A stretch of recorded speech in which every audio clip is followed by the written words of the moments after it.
प्रिय दर्शकों, नमस्कार। आज मैं आपको तिथि से जुड़ी कुछ नवीन और बहुत ही महत्वपूर्ण जानकारी दूंगा। आज वैसे मैं कुछ बेसिक जानकारी देने वाला हूं, इसीलिए आज की इस वीडियो को देखकर ये ना सोचें कि आपने अधूरी जानकारी दी या इस तिथि के बारे में पूरा नहीं बताया। इन सब बातों में आपको आज नहीं पढ़ना है। हाँ, यदि आप सभी कहेंगे तो मैं अवश्य से आगे प्रत्येक तिथि पर एक एक अलग अलग वीडियो बनाऊंगा और उसमें प्रत्येक तिथि में जन्म होने पर जीवन में कैसा प्रभाव मिलता है उसकी जानकारी भी आपको दूंगा। तो वो वीडियो मैं आगे के लिए छोड़ता हूं, लेकिन आज आपको कृष्ण पक्ष, शुक्ल पक्ष, इनसे जुड़ी कुछ जानकारी और साथ ही साथ तिथियों से जुड़ी कुछ बेसिक जानकारी आपको देने वाला हूं। आप आज की वीडियो के साथ ध्यानपूर्वक जुड़े रहे, जिससे आपको आज की वीडियो को सीखने में, समझने में और आसानी रहे। सबसे पहले आपने सभी कई बार आपने सुना होगा कि अधिकतर ग्रंथों में लिखा मिलता है या अधिकतर आप अन्यों के मुख से सुनते हुए देखे गए हैं कि अगर किसी व्यक्ति का जन्म शुक्ल पक्ष में होता है, यानी जब चंद्रमा वृद्धि की ओर हो, शुक्ल पक्ष में हो, तो ऐसे व्यक्ति कहीं ना कहीं जीवन काल में अधिक सफलता अर्जित करते, धार्मिक होते, अच्छे कार्य करते। ऐसी सब बातें आपने पढ़ी होंगी, सुनी होंगी। लेकिन कृष्ण पक्ष वालों के लिए कहीं ना कहीं अधिकतर बुरी बातें या जो ऐसी बातें कि व्यक्ति मतलब ठगता होगा, चोर होगा, दूसरों को लूटने वाला होगा, ऐसी सब बातें आपने सुनी होंगी। लेकिन अगर वास्तविकता में देखा जाए तो इस तरह का पूर्ण प्रभाव व्यक्ति के जीवन में नहीं आता। ठीक है, चंद्रमा के कमजोर होने से व्यक्ति के जीवन में आत्म केंद्रित हो जाए ऐसा व्यक्ति और अपने आप में रहने लग जाए, अपने स्वार्थ की चिंता करे, वैसा हो सकता है कृष्ण पक्ष में, लेकिन वो पूरी सच्चाई नहीं है। अगर आप देखेंगे तो किसी व्यक्ति का जन्म अगर आप देखते हैं कि शुक्ल पक्ष में हुआ है तो ऐसा व्यक्ति बहुत अधिक भोग विलास और भौतिकता की ओर जाता देखा जा सकता है।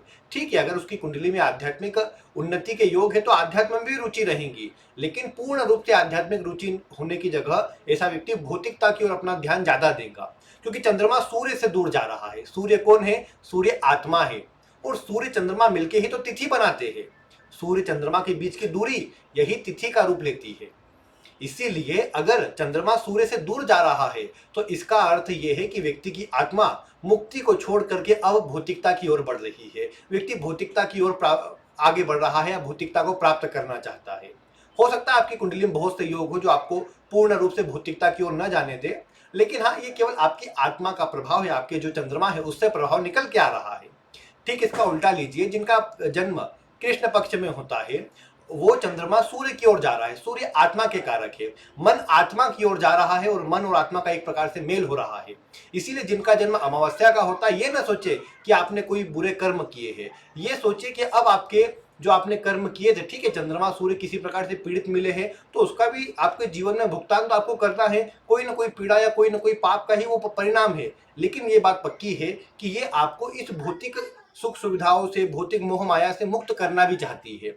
इसीलिए जब चंद्रमा आप किसी कुंडली में पीड़ित देखते हैं, विशेषकर सूर्य के साथ में देखते हैं, तो ऐसे व्यक्ति भले चिंता में रहे, परेशानी में रहे, लेकिन उसके बाद भी ऐसे व्यक्ति जीवन काल में अवश्य से आगे बढ़ पाते हैं और विशेषकर आध्यात्मिक उन्नति में ऐसे लोग ज्यादा आगे होते हैं। भले मन में अशांति, चिंता, भौतिकता में कमी व्यक्ति को नजर आए, लेकिन व्यक्ति जीवन काल में अवश्य से आगे बढ़ पाते हैं, ये आप देख पाएंगे।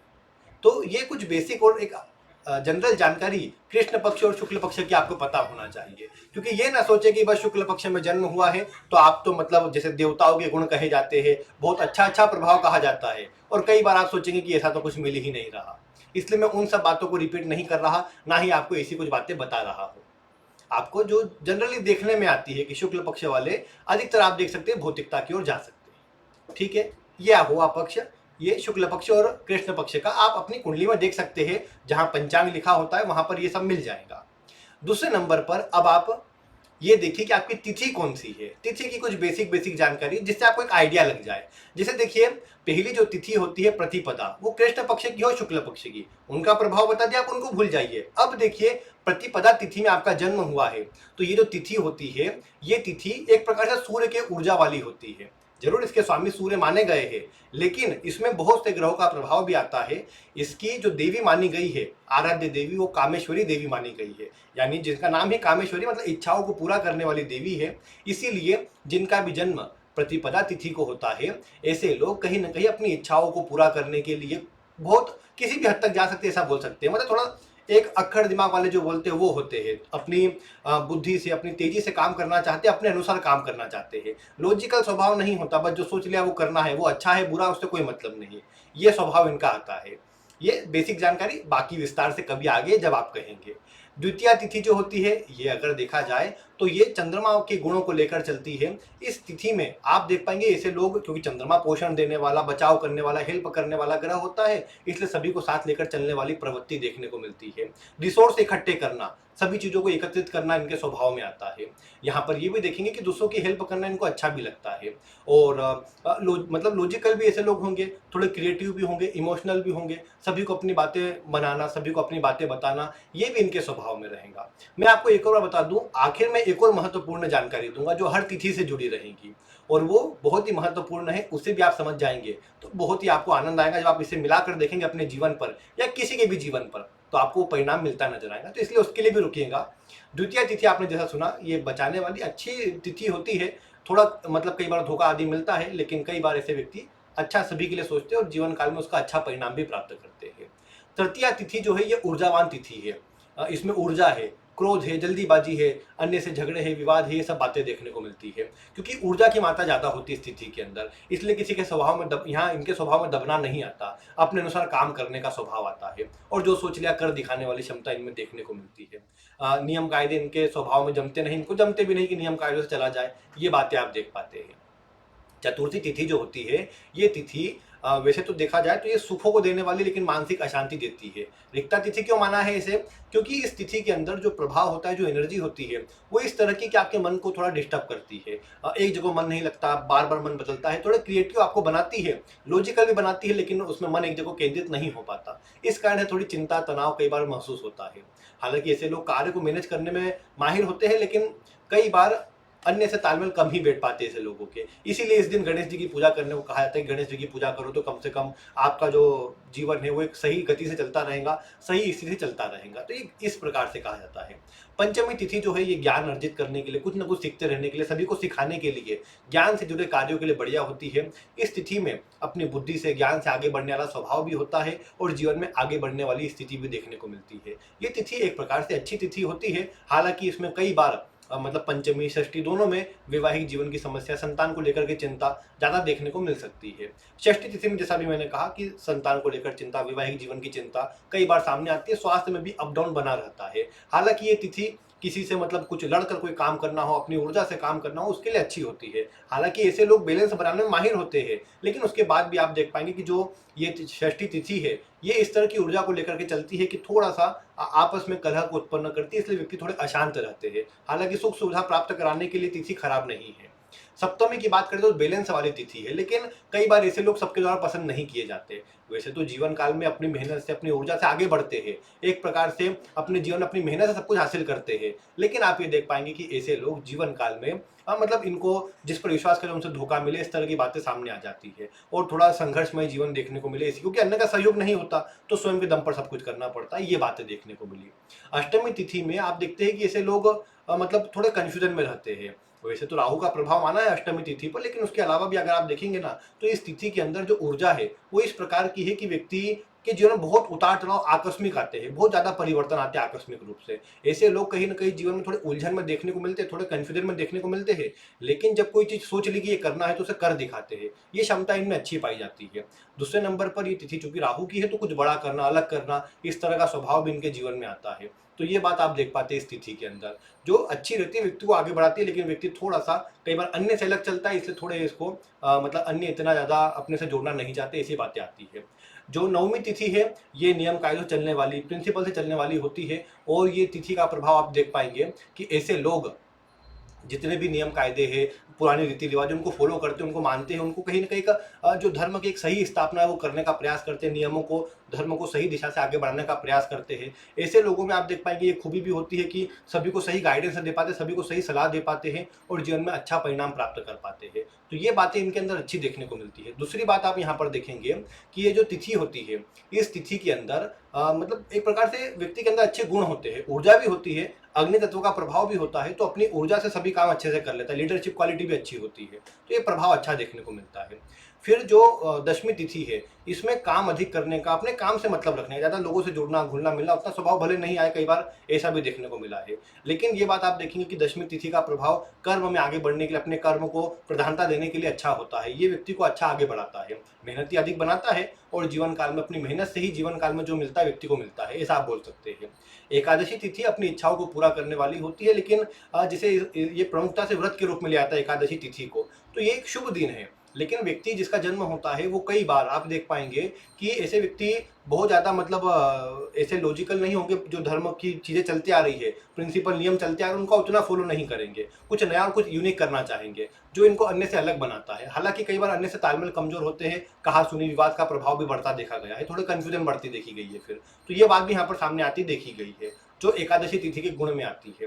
द्वादशी तिथि जो है, ये वैसे देखा जाए तो इस तिथि के अंदर वैसे ओवरऑल प्रभाव अच्छा है, लेकिन आप देख पाते हैं कि राहु की जो एनर्जी है इस दिन खराब होती है। जब जिस दिन द्वादशी तिथि हो, तो आप क्या देख पाते हैं कि ऐसे व्यक्ति को जीवन काल के अंदर जो प्रभाव है नेगेटिव मिलता है। कैसे नेगेटिव? कि जिस पर जल्दी एक तो दूसरों पर विश्वास कर लेगा, उनसे धोखा मिलेगा, इसलिए इस व्यक्ति को सलाह दी जाती है कि दूसरों पर विश्वास ना करें, आकस्मिक लाभ के क्षेत्रों में ना बढ़े, वहां नुकसान हो सकता है, अपनी मेहनत से बढ़े। ऐसे लोग कई बार आप देखेंगे विदेश से जुड़ जाते हैं, क्योंकि राहु का प्रभाव इस दिन थोड़ा बिगड़ा हुआ होता है, तो राहु से जुड़े जो कार्य है व्यक्ति को बहुत अपनी ओर आकर्षित करते हैं। विदेश जाना, आकस्मिक लाभ वाले क्षेत्रों में जुड़ना, ऐसे व्यक्ति का स्वभाव बन जाता है।